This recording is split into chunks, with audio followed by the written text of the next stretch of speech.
Well, Fear, the volleyball turtle. We go over to the University of Maryland and my good friend Steve Aird, the volleyball coach there, whose team is off to one of the best starts in program history at 10-1. Comes with a caveat, though. As you got it to 10-1, you're racking up a few injuries as you prepare for Big Ten play. Is that about it? Yeah, we played pretty well so far. We're missing 3 or 4 players right now. We only have a roster of 13.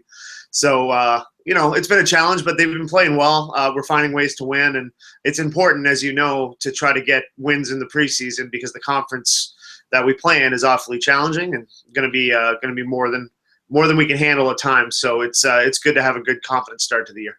It's important for you, too, trying to build that program to develop a culture of winning, isn't it? And get these matches where they're challenged, but you win. Yeah, and some of the teams we're playing, I mean, we played a really good Texas Tech team that they're going to beat people this year. We lost to George Washington, but that's a good volleyball team.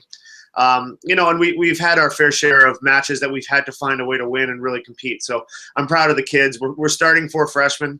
They're playing really well, and the future looks really bright for us.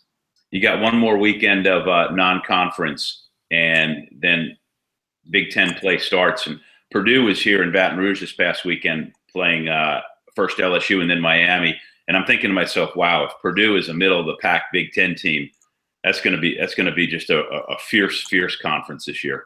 Right, and Michigan was picked 10th in the preseason, I think, and they're beating teams left, right, and center. The conference, once we get into the conference, it's going to be incredible. Teams are going to pick each other off every week, and Purdue's excellent. I mean, they've got one of the better players in the country in Annie Drews, and Dave is a fantastic coach. His staff does a great job. So I think the Big Ten teams are all going to have a really good year. Looking at it nationwide, have you drawn anything yet? I mean, we're 3 weekends in. I think to myself, Stanford gets swept by Penn State, loses to North Carolina, has to go 5 against Duke, which might be a good statement for the ACC. There have been so many teams up and down all over the country. Part of it, I think, is people trying to figure out lineups and who's consistent. I think part of it, too, is there's some teams, Stanford's dealing with injuries as well.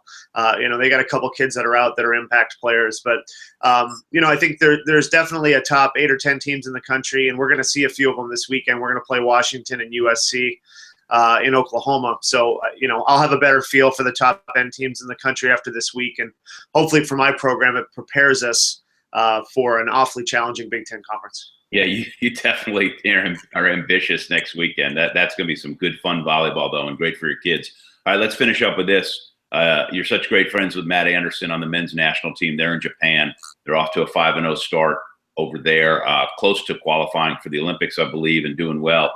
Just an assessment of what's going on there. And as an aside, do you pay attention to the women and see now that they have to they're up against it qualifying for the Olympics? Yeah, well, I guess I'll start with the women. I mean, I was lucky enough to be around a lot of those players, from Krista Harmato to Megan Hodge, and Nikki Fawcett's playing out of her mind. She's been really good. But the women's team, I think, is in a really good place, and I think they're going to end up okay. When I talked to Matt, they're over in Hiroshima, and I talked to him via WhatsApp and Skype and stuff like that. But they're in a really comfortable position. They're having fun. They're playing really well, and that's a really good group of guys. I mean, the chemistry on the team is awesome, and John seems to be pretty happy with how they're playing. And it's just a neat group of guys who really enjoy competition. And when you're around them, it's pretty obvious they have a good time playing with each other. So I think they're going to have a great tournament, and it's a long tournament. I think they got 11 matches in 15 days. So. Rest is a premium, and staying healthy is at a premium. But he's having a great time, and he usually plays pretty well when he's having fun. Well, this is why we do this every once in a while. Go up to Maryland and talk to Steve Aird, one of the great quotes and knowledgeable guys in the volleyball business. Have a ton of fun at Oklahoma, and try to compose yourself. It's going to be a long weekend. It'll be great. It's part of a 4-year deal. So we're a couple years from now, we'll have USC and Washington here in Maryland, and that's what I'm really looking forward to. A couple years into building the program and having a couple great teams come to our house. Now I know what I'm doing on the 4th weekend 2 years from now. Coming to visit you and get ready to watch your team prepare for a national championship run, because you'll be ready by then. Awesomely. Thanks, man. Thanks, Steve.